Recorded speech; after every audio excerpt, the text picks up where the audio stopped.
Coming up to Rio+20, I think it's absolutely vital that we realize that we cannot rely on governments to do anything significant to improve the state of the world. If people are going to Rio, I urge them to do everything they can to build up a powerful civic society movement that will insist on fundamental policy change. Many of the people in government and big business who will be in Rio and who were there at the first meeting are sincerely concerned about the state of the world. Many of them, probably the majority. But the one thing they don't seem to want to look at is the problem of business and banking becoming too big and too powerful.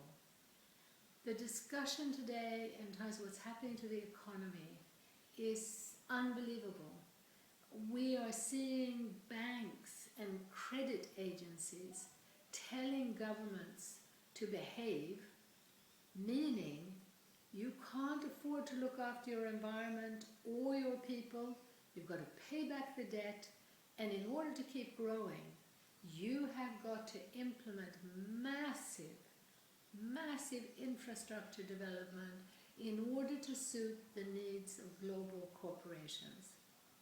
This is not about good guys and bad guys. It's about structures, it's about scale.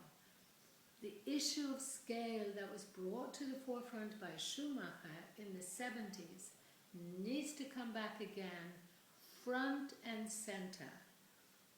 When it does, we'll see that smaller scale, diversified farming, smaller scale diversified fishery, forestry, need to be given preeminence, and that means they need to be deindustrialized.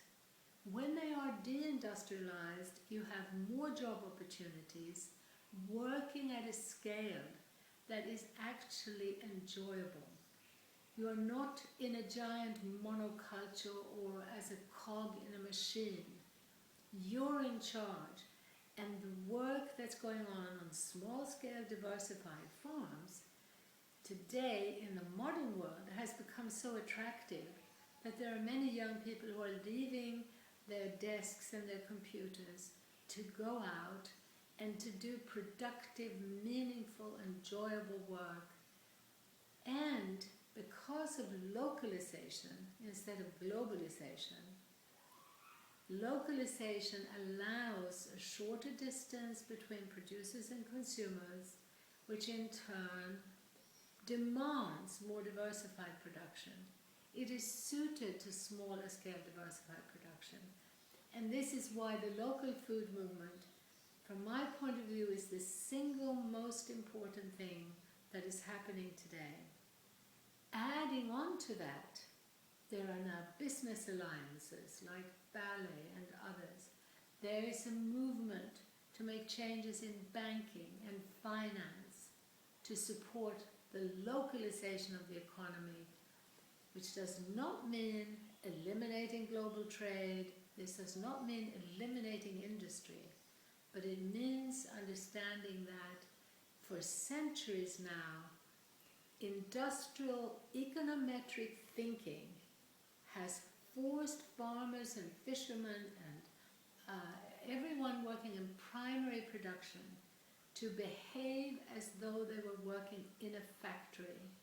There has been pressure on them to produce standardized products, hybrid brands and seeds.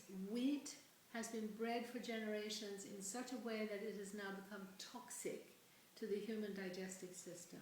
Why? Because it was being bred to suit the needs of large-scale industry, not the needs of human nutrition and nourishment. Once we get a clearer picture about what's been going on, and once we see that the localization movement is demonstrating such a powerful systemic alternative to the multiple crises we face, we can not only feel empowered and hopeful, but we have an opportunity at a meeting like Rio to help forge that path by talking to one another. Let's not waste time in small numbers trying to address politicians and CEOs. Let's start talking to each other. What kind of public budget do we want? What kind of policies do we want? And I think if we do view the problems and the solutions from a more global perspective, we will see that almost half the global population is still on the land.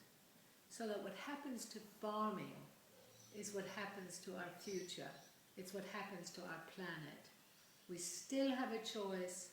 It may not be too late to avoid massive social and environmental catastrophe.